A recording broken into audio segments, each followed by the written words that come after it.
લો બોલો હવે નકલીની બોલબાલા વચ્ચે ફરીથી નકલી ફૂડ સેફટી અધિકારીઓ મધ્યપ્રદેશના ઇન્દોરથી દાહોદમાં આવ્યા અને ઝડપાઈ પણ ગયા. કોઈને ત્યાં નોકરી કરવાની હોય અને કોઈ આપણને કાઢી મૂકે તો આવી રીતે બદલો લેવાનો હોય.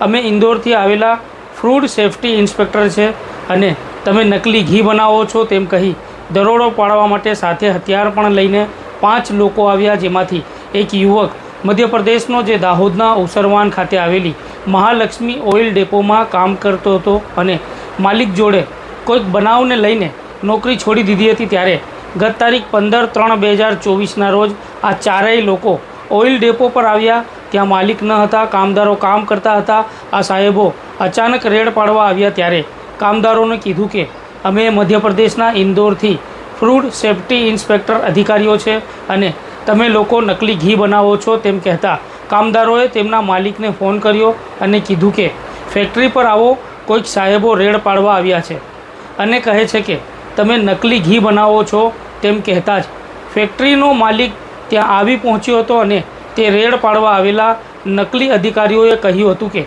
તમે તમારી ફેક્ટરીમાં નકલી ઘી બનાવો છો. અમે મધ્યપ્રદેશના ઇન્દોરથી ફૂડ સેફટી ઇન્સ્પેક્ટર અધિકારી છે.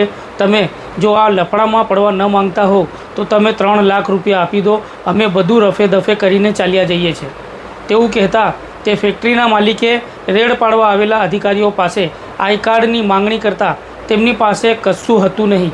એટલે પોલીસને જાણ કરતાં તાત્કાલિક બી ડિવિઝન પોલીસ ઉસરવાન ખાતે આવેલી મહાલક્ષ્મી ઓઇલ કંપની ખાતે દોડી આવી હતી અને નકલી અધિકારીઓ બનીને આવેલા 5 ઈસમોમાંથી 4 લોકોને પોલીસે ઝડપી પાડ્યા હતા અને તે નકલી અધિકારીઓ જે ગાડી લઈને આવ્યા હતા તેમાંથી પોલીસને માઉઝર પિસ્ટલ પણ મળી આવી હતી. એટલે પોલીસે આર્મ્સ એક્ટ અને નકલી અધિકારીઓ બનીને ડરાવી ધમકાવી રૂપિયા માંગવાનો ગુનો દાખલ કર્યો છે. ત્યારે આ મેટરને લઈને દાહોદના નવનિર્વાચિત ડીવાયએસપી જગદીશ ભંડારીએ માહિતી આપી હતી. બનાવની હકીકત એ પ્રકારની છે કે તારીખ 15ના રોજ સાંજના 16:00 આસપાસ દાહોદ બી ડિવિઝન પોસ્ટે એક ટેલિફોનિક વર્દી મળેલી કે જેમાં એવું જણાવેલ કે પોતાની ફેક્ટરી ઉપર અજાણ્યા માણસો આવ્યા છે અને પોતે ડિપાર્ટમેન્ટના અધિકારીઓ છે એવું કહીને ડુપ્લિકેટ ઘી વેચો છો અને અમે એ ઝડપી લેવા માટે આવ્યા છીએ. આ પ્રકારની માહિતી આધારે દાહોદ ટાઉન બી ડિવિઝનના ઇન્ચાર્જ પીઆઈશ્રી અને સ્ટાફના માણસો દ્વારા ત્યાં જઈ અને ચકાસણી કરતા જે માણસો હતા તે પૈકી વૈભવ ચૌહાણ, સુનિલ નાગર, રોહિત પરમાર અને પ્રવીણ ચૌહાણ આ નામના 4 વ્યક્તિ અને એક પપ્પુ ચૌહાણ કે જે ત્યાંથી મળી આવેલ નથી.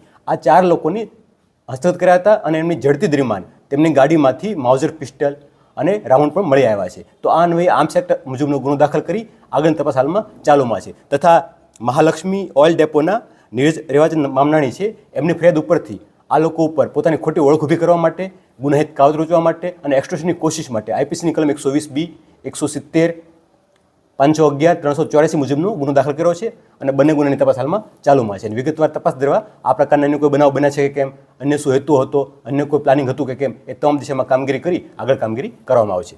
પૈસાની પણ માંગણી કરવામાં આવી હતી તેવું છે. આ પ્રથમ દ્રષ્ટિએ એવું જણાયું છે કે તપાસ કરતા હતા અને પોતે રેડ તમે ડુપ્લિકેટ ઘી વેચો છો એ પ્રકારનો આક્ષેપ થયો હતો. પૈસાની માંગણી બાબતે હાલમાં તપાસ ચાલુ છે. ગુજરાતમાં ફૂડ સેફટી અધિકારીઓની અછત છે તો કોઈ અધિકારી પોતાનું રાજ્ય છોડી અને બીજા રાજ્યમાં રેડ પાડવા જાય? કેમ ગુજરાતમાં ફૂડ સેફટી અધિકારીઓ નથી તો આ નકલી બનીને આવેલા ફૂડ સેફટી અધિકારીઓને રેડ પાડવા જવું પડે છે? દાહોદ જિલ્લામાં ફૂડ સેફટી અધિકારીઓ છે તો પછી મધ્યપ્રદેશના ઇન્દોરથી ફૂડ સેફટી અધિકારી બનીને આવવું અને એ પાછું નકલી અધિકારીઓ કે જેની બોલબાલાઓ દાહોદ સહિત ગુજરાતભરમાં ચાલી રહી છે તેની વચ્ચે ફરીથી નકલી ફૂડ સેફટી અધિકારીઓ ઝડપાયા છે અને એ પણ મધ્યપ્રદેશથી રેડ પાડવા દાહોદ સુધી લાંબા થયા અને હવે તેમને અસલી અધિકારીઓના હવાલે થવું પડ્યું છે. તો ફેક્ટરીના માલિક આ મામલે શું કહે છે સાંભળીએ તેમને. મારું નામ નીરજ છે. બપોરે અંદાજે 2 વાગે મારા માણસે મને કીધું કે કંઈ ફૂડ ઓફિસરો આવ્યા છે, તમને બોલાવે છે. હું મારી દુકાન યશ માર્કેટથી આવ્યો તો એ લોકો મને કહે કે તમે ડુપ્લિકેટ ઘી બનાવો છો અને કેસ નિપટાવવા માટે મારા 3 લાખ પૈસાની માંગણી કરી. તો આપણે એમને આઈડી કાર્ડ ને આધાર કાર્ડ માંગી હતી, એ લોકો આપણને બતાવ્યું નહીં. મને એટલામાં ડાઉટ ગયો તો મારા ભાઈને કીધું કે બી ડિવિઝન પોલીસ સ્ટેશનને બોલાવો, એ લોકોને આપણે ચેકઅપ કરાવીએ. એ લોકો પોલીસ આવી ગઈ એટલે મારા ચારોને બહાર લઈ ગયા. તો ત્યારે એ લોકો ચેકઅપ કરતાં એક જણા પાસે તમંચો મળ્યો, દેશી કટ્ટો મળેલો. મને કીધું કે તમે ડુપ્લિકેટ ઘી બનાવો છો અને અમે ફૂડ સેફ્ટી ઓફિસર છીએ ઇન્દોરથી, તમને કેસ નહીં કરવું હોય તો તમે અમને 3 લાખ રૂપિયા આપો. અમને એમનાથી આઈડી કાર્ડ ને આધાર કાર્ડ માંગી, સેફ્ટી ઓફિસર હોવાને તે લોકો અમને કંઈ આપ્યું નહીં. તો એટલામાં મને ડાઉટ જતો રહ્યો તો હું મારા ભાઈને ફોન કરીને બોલાવી લીધો, કીધું પોલીસ સ્ટેશનમાં ફોન કરી દે. આ ઝડપાયેલા 4 નકલી ફૂડ સેફ્ટી અધિકારીઓના નામ, જેમાંથી વૈભવ ચૌહાણ, સુનિલ નાગર, રોહિત પરમાર અને પ્રવીણ ચૌહાણ, તમામ રહેવાસી મધ્યપ્રદેશના આ ચારેય નકલી અધિકારીઓ તો પોલીસના હાથે ઝડપાઈ ગયા છે અને એક એમનો નકલી અધિકારી ભાગી જવામાં સફળ રહ્યો છે. પોલીસ આ મામલે તપાસ કરી રહી છે, ત્યારે તપાસ દરમિયાન અન્ય ગુનાઓના ભેદ પણ પોલીસ ઉકેલશે. હાલમાં વિડીયોમાં આટલું જ. જો આપ અમને યુટ્યુબ ઉપર જોઈ રહ્યા છો તો અમારી ચેનલને સબસ્ક્રાઈબ કરો, લાઇક કરો, શેર કરો અને બેલ આઇકન દબાવી નોટિફિકેશન ઓન કરી અમારી સાથે જોડાયેલા રહો. અને જો આપ અમને ફેસબુક અથવા ઇન્સ્ટાગ્રામ ઉપર નિહાળી રહ્યા છો તો ત્યાં અમને ફોલો કરો, લાઇક કરો અને શેર કરો. ધન્યવાદ.